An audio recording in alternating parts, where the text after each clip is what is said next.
You are about to follow one of the most emotional and life-changing journeys found in the Bible. It is the path of a young man who heard God's call and chose to respond with everything he had, his body, his soul, and his heart. Across 10 powerful episodes, we'll explore the life of Timothy, the son of an unnamed woman, a young man who endured hardship for the sake of the mission, a disciple who endured suffering in silence, the one who became Paul's most trusted companion, and a leader who chose love even when faced with rejection. Get ready for moments of deep emotion, inner struggles, shaken beliefs, and eventual restoration. This isn't just a tale of bravery, it's about true devotion, the cost of surrender, and how God can take someone unknown and raise them up as a stronghold of faith. Don't forget to subscribe, turn on the notification bell, and come with us through every part of this original series that's sure to move your heart and reshape how you see your own purpose. This is Timothy's story, the journey of a soul that refused to turn back. Chapter 1. The young man who heard the apostle's voice. He was raised among soft prayers and ancient teachings. His mother was Jewish, his father Greek. Some shunned him, others simply didn't notice him. Then, one ordinary day, while carrying a water jug, he heard someone call his name. It wasn't his mother. It wasn't a voice from the elders at the synagogue. It was the voice of an apostle, and with it came a calling that would forever change the course of his life. But before he could begin this new path, Timothy had to face a challenge no one expected. It wasn't just about faith. It involved real pain. It wasn't enough to walk beside Paul. Timothy had to give up part of himself. And it all began with one question. Are you ready to take this path? Who was this quiet youth God was shaping in secret? What words did he hear from Paul that shifted his entire life? And why did he have to bleed before he could speak of healing? In this deeply human and spiritual account, we will witness the moment Timothy heard the voice so many longed to hear, and the sacrifice he had to make to respond to it. Timothy's childhood home stood at the end of a dusty street in Lystra, a city forgotten by most, but not by heaven. In the land of Lycaonia, in what was once Asia Minor, Lystra was a humble place. Dry hills surrounded it, and the sky was nearly always bright and open. The house was built from rough stones and mud, the roof made of dry twigs, the walls cracked by age. There was no elegance in its appearance, but something sacred filled the space inside. In that small home lived 3 people brought together by their faith. His grandmother Lois was a woman shaped by sorrow and years, strong in prayer. His mother Eunice had gentle eyes and strong hands, faithful and unwavering. And Timothy, the boy who rarely spoke but always listened. Even as a child, Timothy carried a quiet strength that few could see, but heaven never missed. They lived with little, their clothes were handmade, their food came from hard labor, and the house creaked in the cold evening breeze. What kept their lives from falling apart was something unseen: faith, hope, and the quiet belief that God was still moving among the humble. Timothy didn't know his father the way he knew his mother. His father, a Greek, may have been around in the beginning, but was never present in spirit. All that remained of him was a name and a blurry memory that time had slowly erased. Timothy grew up between 2 very different worlds, the deep roots of Jewish belief and the emptiness left by a pagan background. It wasn't easy, but within him, God planted a seed that no upbringing could erase. From early on, Timothy listened to the Torah with deep respect. His grandmother told him stories about Moses, Elijah, and David, men who heard God's voice and followed him even when they didn't understand. His mother read the prophet's words out loud, and he clung to every sentence as if it were spoken directly to him. Without knowing it, he was being shaped. Every lesson was a seed. Every whispered prayer was a step toward something bigger. Still, beneath the rhythm of faith and obedience, something inside him stirred. While the hills of Lystra stood still, his heart longed for movement. He saw the other boys talking about the future, business, marriage, land, but none of that filled him. He craved something different. He didn't know what it was, but he felt deep down that there had to be more. The life he lived might have seemed complete to others, but not to him. Lystra was a town standing still in time. Its dusty roads, quiet public squares, and repetitive routines created a loop. The elders told the same stories, the shopkeepers argued the same prices, the shepherds walked the same paths. The city functioned, but it didn't grow. It was alive, but not truly dreaming. Yet Timothy dreamed. At night, while lying still, he stared at the ceiling made of clay and listened to the wind slip through the cracks. He shut his eyes and wondered what it would feel like to hear God's voice, not just in sacred writings, but clearly and personally, like the heroes he admired. Does God still speak that way? He asked in silence. Is he still listening? This longing became his secret prayer. No one else knew, but he spoke to God while carrying water, starting the fire, or watching the wind dance in the fields. His silence wasn't empty, it was filled with meaning. The people in the neighborhood respected him. The community elders noticed his character. It was rare to see a youth with such sincerity and purity of heart. He was never praised or put on a pedestal, but he remained steady, and that alone was enough for God to keep his eyes on him. And it was in that quiet and humble life that eternity began to stir. There were no storms, no flashes in the sky, but in the stillness of Lystra, something different happened. A man arrived, unlike any Timothy had ever seen. His body showed signs of suffering, scars visible to anyone who looked. His eyes burned with intensity. This man was called Paul, and with him came more than words. He brought a purpose, a mission. Timothy had no idea yet, but this stranger carried the answer to the longing that had lived in his heart for years. And suddenly, the silence Timothy had known was about to be broken. Paul had entered his world. With his penetrating gaze, unwavering tone, and body marked by hardship, he stood apart from any other man, and rightly so. Wherever he went, he stirred things, hearts, minds, even entire communities. He brought faith, caused division, inspired change, and now he had come to Lystra, the very place where a quiet boy had been growing in secret, away from the noise of the world. But before that meeting could take place, we have to go back to the foundation. Timothy's belief wasn't shaped by public events or religious ceremonies. It was born at home. It was in the worn hands of Eunice, his mother, and the strong, wise voice of Lois, his grandmother, that he first learned to honor God. There were no loud praises, no applause, just steady devotion. From early childhood he learned the law, recited psalms, and knew the promises spoken by prophets, not because he had to, but because it felt like life itself.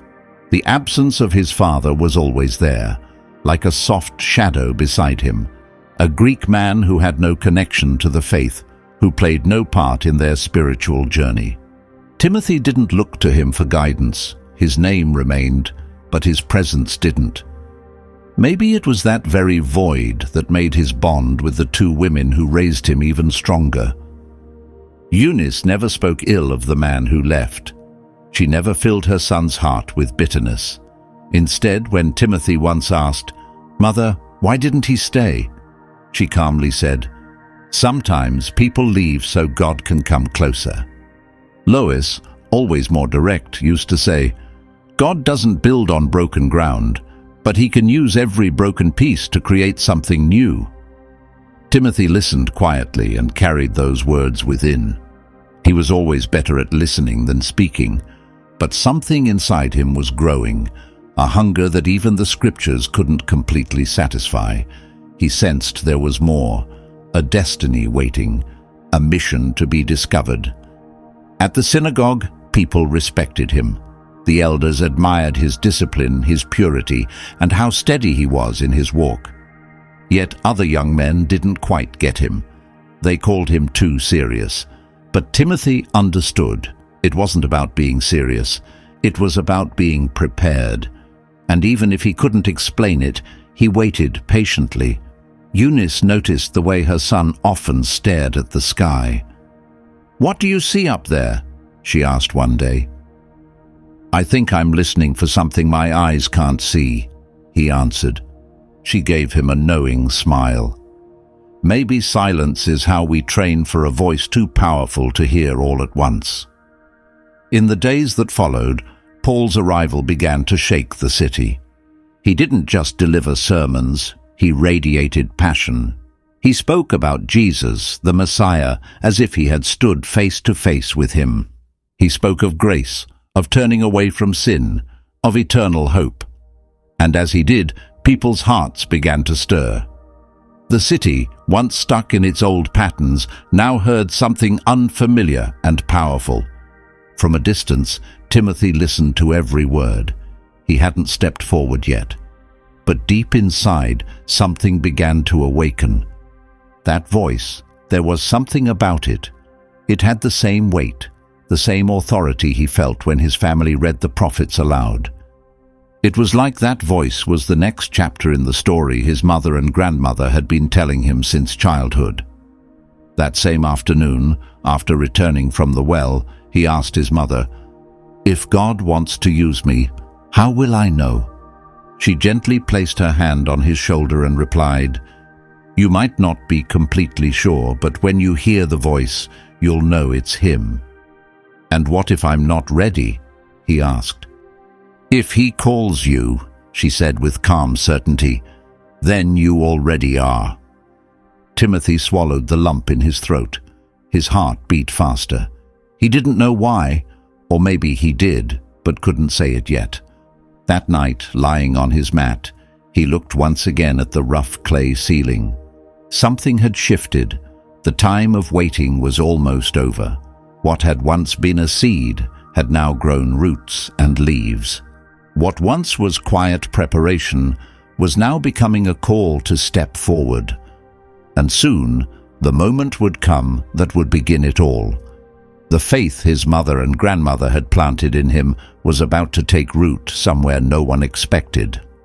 With Paul's arrival came a divine answer to the quiet longing that Timothy had carried deep inside for years. But before that answer could fully reveal itself, Timothy had to face his most difficult battle, the one taking place within his own heart. Ever since he was little, he had known he was different. Not because he was particularly gifted or because of how he looked, but because of where he came from. His faith connected him deeply to his mother's side. But the blood in his veins also linked him to his father. And through that connection came a world far away, a culture without God, a belief that had never taken root, a silence that had never been filled. He was born to both Jewish and Greek heritage, and that placed him in the middle of two worlds that rarely touched. In the synagogue, he was treated with a certain level of respect, but it was always partial, never complete. The older, more conservative members of the community gave him cautious glances. They never spoke the words aloud, but the meaning behind their looks was clear. He's a good boy, but his father was Greek.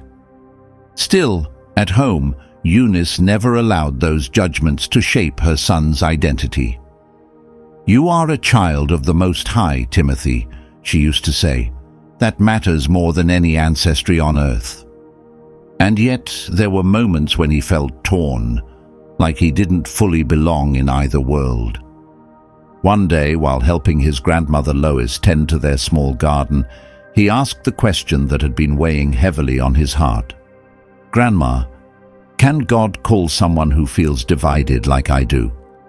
She wiped her hands clean on her apron and looked him in the eyes. "God doesn't choose people based on perfect lineage," she said. "He chooses those with whole hearts. and your heart has belonged to him for a long time." Even though her words were comforting, doubts sometimes crept back in, especially when he saw disapproving stares from stricter members of the community, or when whispers about his Greek background reached his ears, or when memories of his father returned, distant, faded, and missing not just from his life, but also from their faith. Still, Timothy stayed faithful, not because he wanted to prove anything, but because he loved the God he had come to know through Eunice and Lois. Their teachings had become part of him, too deep to ignore. He continued to pray. He kept reading the sacred texts. He held on to hope, even when he couldn't name exactly what he was hoping for. Meanwhile, Paul's presence in Lystra was growing stronger. His sermons weren't just words, they pierced the soul. He spoke truths the synagogue leaders rarely dared to touch. There was pain in his voice, there was fire, there was honesty, and it shook the city to its core. Timothy started listening more closely. He stayed hidden in the crowd, soaking in every word. And the more he heard, the more he felt something stirring deep inside, something ancient, something sacred. It wasn't just another speech.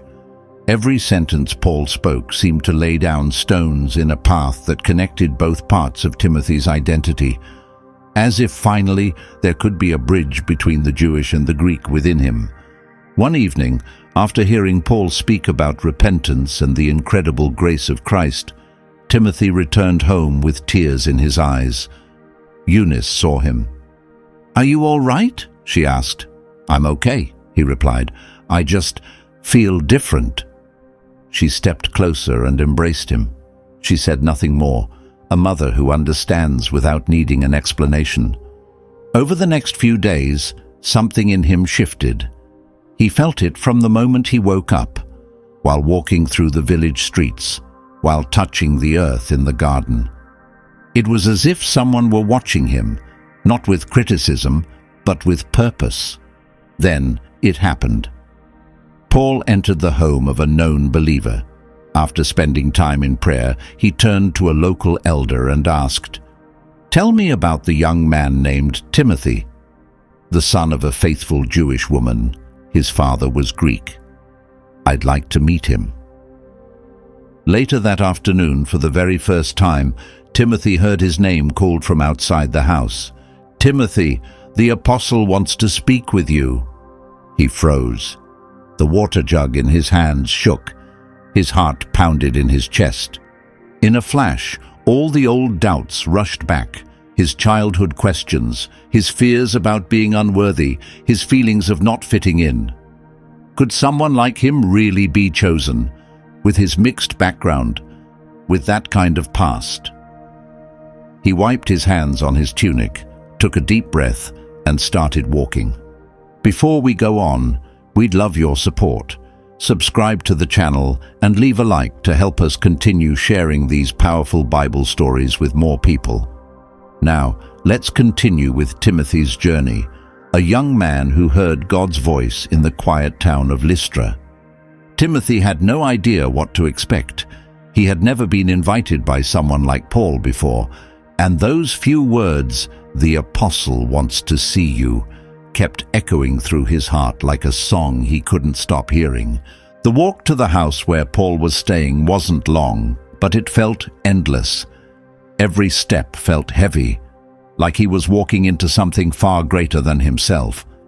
His heartbeat was loud and quick. The town streets were full of movement that day, not because of markets or Roman officials, but because Paul was there.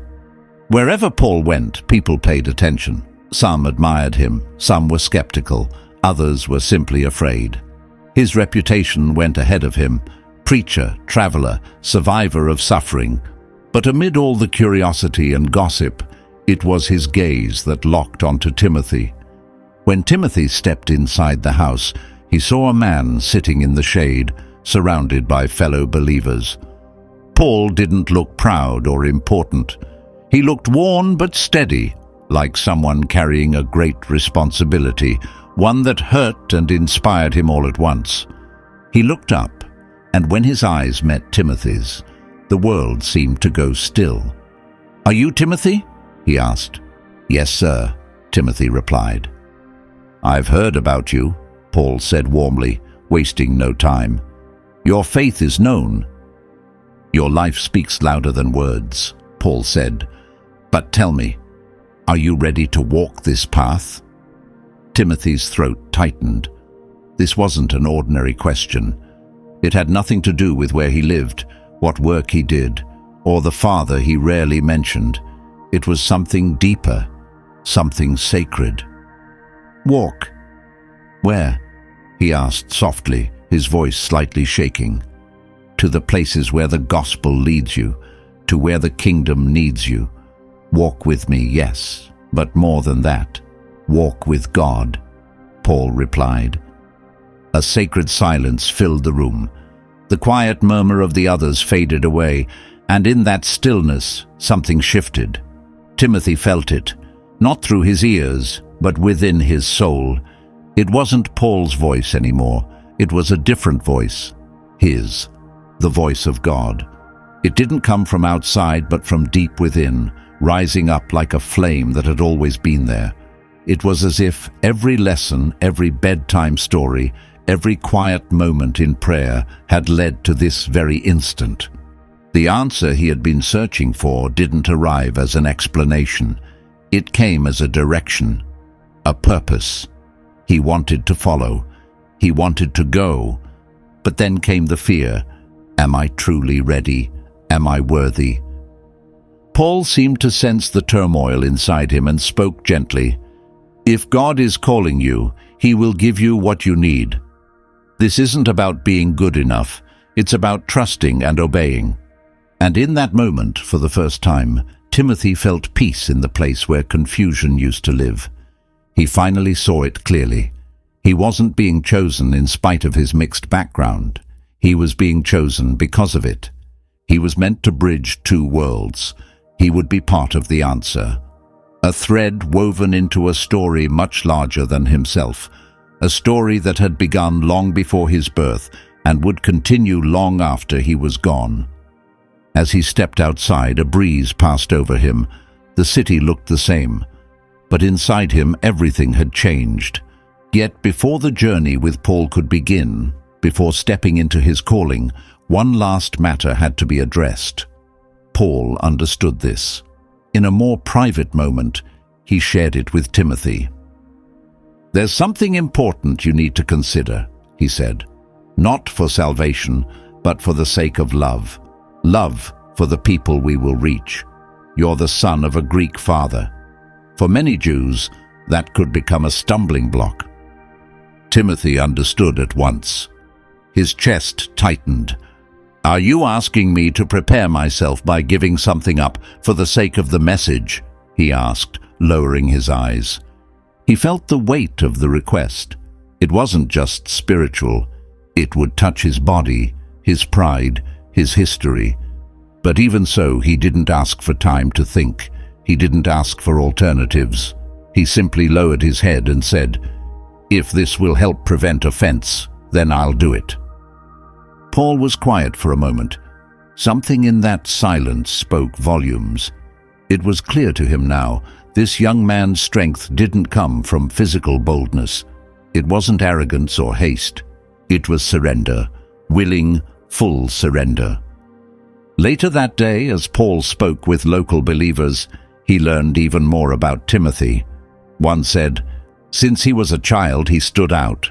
Quiet, yes, but always alert." Another added, "When other boys went chasing after the world, he stayed close to God. Even with a father who never guided him, he remained devoted."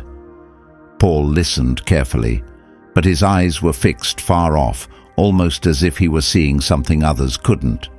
What he heard only confirmed what the Spirit had already revealed to him. This wasn't just a faithful young man. This was a calling waiting to be released, a purpose waiting to rise. The following morning, Paul and Timothy went walking through the sunlit hills of Lystra. As they walked, Paul turned and said softly, "You have something even grown men lack: consistency." That's a gift. And it comes from the deep faith that's lived in your family. It started with Lois, then Eunice, and now it's alive in you. Timothy didn't know what to say. He looked down at the path beneath his feet, but inside, a warmth began to grow. Paul stopped walking. He gently placed his hand on Timothy's shoulder and said, "You're not only the result of what you've learned. You are the answer to the seeds they planted." Those words went deep. Paul, once the fiercest enemy of the early believers, had learned how to recognize when God was raising someone up. And with each passing moment, he saw more than Timothy's humble nature. He saw courage that made no noise, maturity without ego, and a hunger for truth that wasn't about power. It was as if the Lord had been shaping Timothy in the quiet, and now he was presenting the fruit of that preparation to the apostle. Back in the city, word began to spread. Some people questioned whether Timothy would really leave his mother behind. Others wondered if he was prepared for what lay ahead. But Paul wasn't listening to their concerns. He didn't need their opinions. What mattered wasn't public opinion. It was what his spirit had seen clearly. And so, that same day, Paul gathered the elders again. In their presence, he laid his hands on Timothy once more and said, "This young man is my companion in ministry. We will go forward together, and the one who started this work in him will finish it." As prayers filled the room, Timothy's eyes shut, but inside him, a world opened up. A new season had begun. He was no longer just the boy of Lystra. He had been set apart, called, sent. But even that divine calling required a final act of devotion. That evening, alone at home, Timothy watched as his mother quietly moved about the kitchen. Her hands trembled slightly, but her heart understood. She turned to him, embraced him again, and whispered with love, "You're not just my son anymore. You belong to something greater. Go where the Lord sends you." Timothy didn't speak. He simply closed his eyes, holding back the flood of emotions. And the very next day, he allowed himself to be circumcised, not because of pressure, but out of love, out of deep wisdom, out of complete surrender. He bore a wound in his flesh so that he wouldn't cause a wound in someone else's soul. Paul remained silent as everything unfolded. When Timothy came back, exhausted but unwavering, the apostle embraced him with quiet respect.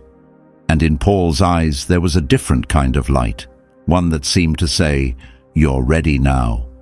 But what Paul saw wasn't merely a young man. He saw a disciple being shaped by God. That night, Timothy finally rested. Sleep eventually came, though it did not come easily. He woke up before the first light touched the rooftops of Lystra. The sky was still dark, but inside him something was already shining. He rose slowly, without hurry. He understood that every movement he made that morning held a kind of finality.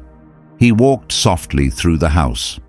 He let his fingers trail along the edge of the old wooden table, the same one where his mother had so often placed warm bread. He paused in front of the chest where the sacred scrolls were kept. Resting his hand on its lid, he whispered, "I will carry these within me." Eunice was already awake, as always before dawn.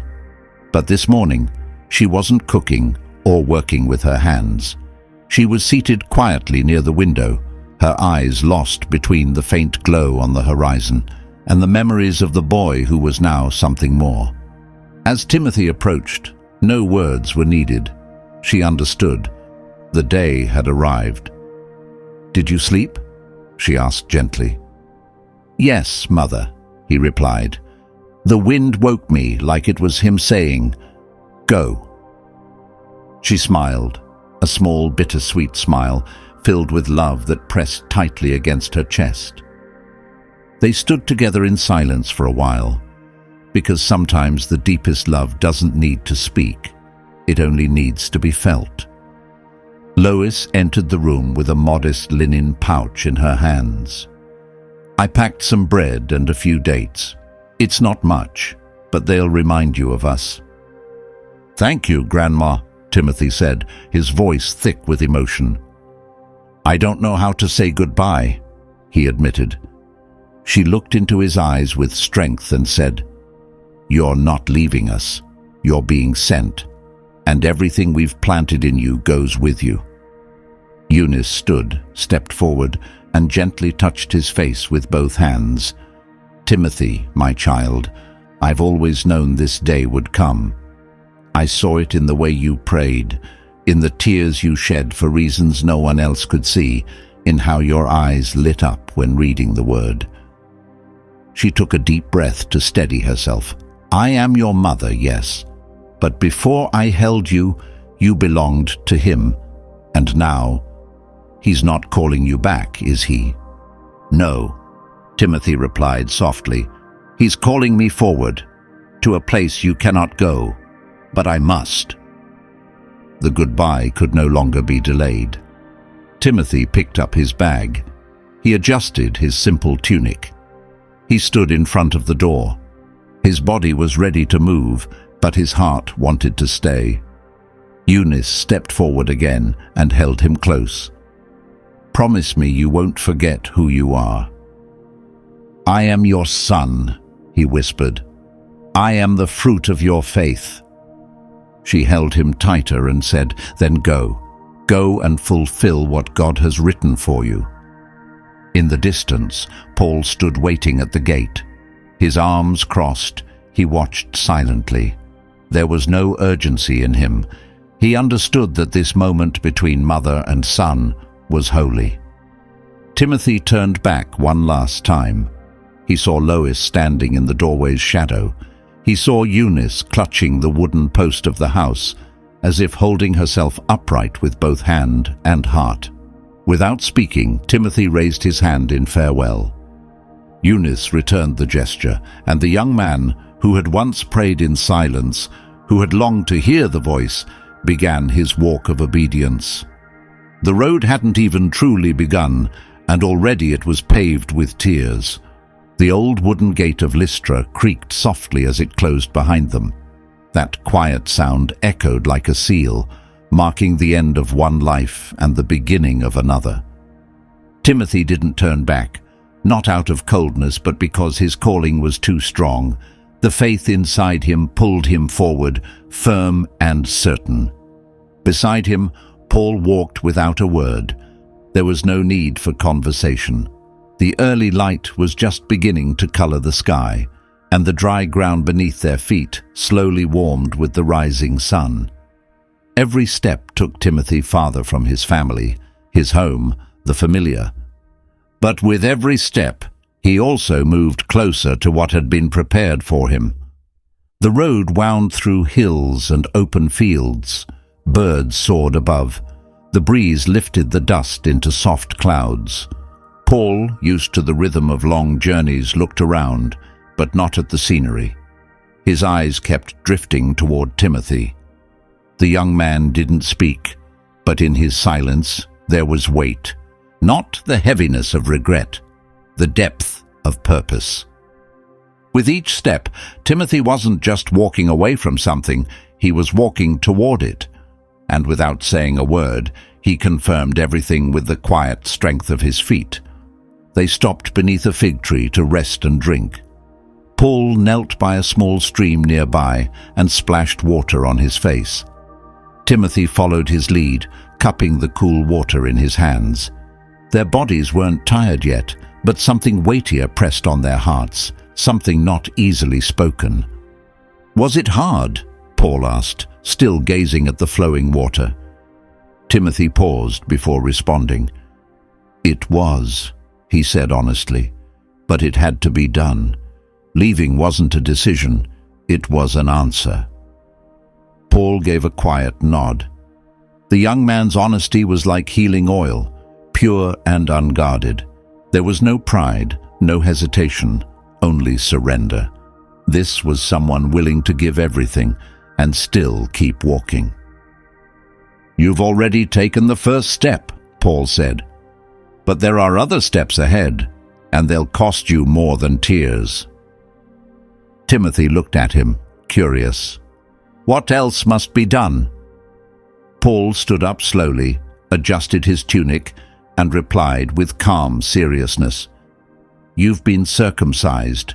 You've left your home behind. You've said yes to the call of God. But there's still something the people around us must see, something necessary before we can go where He's sending us." Timothy furrowed his brow. "What is it?"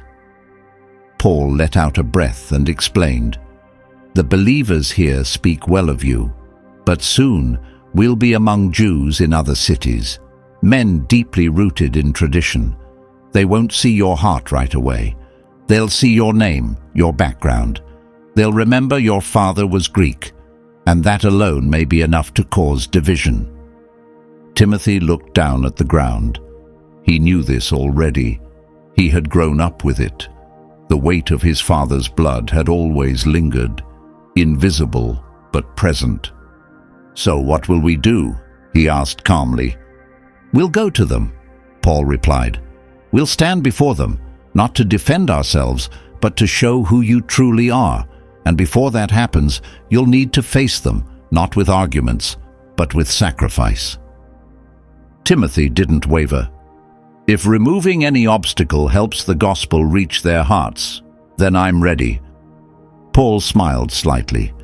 That was the confirmation he needed, not just of faith, but of maturity, the kind of maturity that accepts pain without resentment. They resumed their journey. This time, the silence between them wasn't empty. It was full of meaning, purpose, and quiet strength. By dusk, the next village appeared in the distance, a place where many Jews lived, some of whom knew Paul, but none who knew Timothy. The welcome wouldn't be easy. Prejudice still lingered. Many remained cautious of Greeks, even those who had embraced the faith. Paul looked at the young man beside him. He knew what lay ahead, and he knew Timothy needed to be ready. But something else had to happen first. The next morning was cloudy. The wind swept dust across the path. They left before sunrise, even before the birds began to sing. They were now making their way through scattered fields and rocky trails, headed toward a city known for its devout Jewish population. Paul broke the silence. "You know how the Jewish people can be, sharp-eyed, guarded." Timothy nodded, listening carefully. "Yes, I've seen it since I was a boy. It's not just judgment, it's heritage, it's duty. They carry centuries of law, of boundaries, of sacred promises," Paul said. "They've waited a long time, and they've fought hard to keep what they believe." Timothy absorbed the words, but he sensed more was coming. Paul continued, "Now they see people like us, saying the Messiah has come, that the promise is fulfilled, that the cross completed what the law began. To some that sounds like betrayal, to others heresy, and to many complete madness." Timothy took a deep breath. "And I'm caught in between. Not fully Jew, not fully Greek. They'll look at me and won't know where I belong." Paul stopped walking.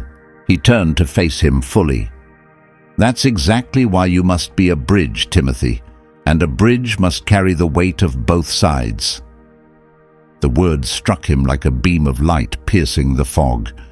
Be a bridge. Hold what others separate. Carry the burden of both worlds. He understood, but the responsibility made his chest tighten. "What must I do?" Paul paused before answering. "You've already aligned yourself with the covenant through circumcision. But now we go beyond the physical. What we need is not just a rite, it's a living sacrifice. You'll be my voice in places I'm no longer welcome. You'll go where I cannot. But for that to happen, you must first be tested." Timothy swallowed hard. "What kind?" he asked. Paul stared into the distance and replied, "They'll put you to the test. They'll question you about your father. They'll see you as an outsider. Some won't even be willing to hear you speak. That's why your body must reflect the choice your soul has already made." Even before Paul finished, the young man grasped what he meant. This went deeper than just belief. It was about belonging. It wasn't just about the spirit anymore. It was something that had to be shown in the body. "So there's going to be another sign?" he asked steadily. Paul nodded. "Yes, but this time it's not about obeying the law. It's about making sure nothing gets in the way. You already belong to the kingdom, but they haven't seen it yet. And the only way to show them," Paul continued, "is by surrendering something. You have the right to reach those still trapped by old rules." Timothy said nothing. Dry leaves whispered in the wind. The ground crackled beneath their sandals. The road ahead seemed tighter now, but inside him the decision was already firm. "If I am truly meant to be a bridge," Timothy thought, "then let my own body carry the weight of that sacrifice." Paul looked at him, not with sympathy, but with deep respect. "You'll go far, Timothy," he said, "but this first step will be painful." Timothy gave a slight nod. "Pain is part of the new beginning, isn't it?" he asked. "Yes," Paul said, "and your new beginning starts today." What came next would mark not only Timothy's soul, but his body too. The silence between them felt sacred. There was nothing more to explain. This wasn't about law anymore. It was a choice made from love. It was a way to clear the path, to remove any obstacles that might keep people from hearing the message. For hearts still tied to tradition, Timothy understood, not with his mind, but with the Spirit. God's calling now required something visible, a mark on the body that would leave a deeper change in the soul. "If that's what it takes," said Timothy with conviction, "I don't want where I come from to block what I was sent to share." Paul didn't speak right away. He recognized the kind of silence that comes before something great. He had lived through suffering, rejection, prison, but now he saw something even rarer than courage, a heart willing to obey, even when broken. The afternoon light faded slowly. They found a small stone shelter near a quiet stream, a modest place, almost hidden from view. Just the kind of setting God often chose for life-changing moments. When the time came, Timothy did not hesitate. Paul prepared everything: fresh water, clean cloths, and olive oil. The young man laid himself down on a smooth stone, eyes locked on the sky. There was no one watching, no applause, only a quiet, personal act of obedience to God, one proven through the body. Paul performed the circumcision with great care. Though the pain was sharp, Timothy made no sound. He bore it all as a private offering, a sacred moment where no lamb was offered, but his own flesh, given not out of duty, but out of love. When it was over, Paul gently treated the wounds. He applied oil, wrapped them in linen, and helped Timothy lie down in the shade. The young man was pale and sweating, but his face showed peace. The silence that followed was different now, not one of waiting, but one of completion. "You've been faithful," Paul said softly, "even before speaking your first sermon." Timothy's voice was faint. "I've preached through my actions," he said, "so that no one stumbles over who I am." The next few hours passed in rest. Timothy slept, drained, but at peace. When he woke, the sky had begun to darken. Stars dotted the heavens, and the fire cracked quietly nearby. Paul was watching him silently. At last, he asked the question that would open the next chapter of their journey. "Are you ready to walk beside me?" Timothy breathed deeply. His body ached, but his spirit was on fire. "I am, if that's what God wants." Paul looked at him with both kindness and strength and said, "Then get ready. The cost of beginning is more than you think.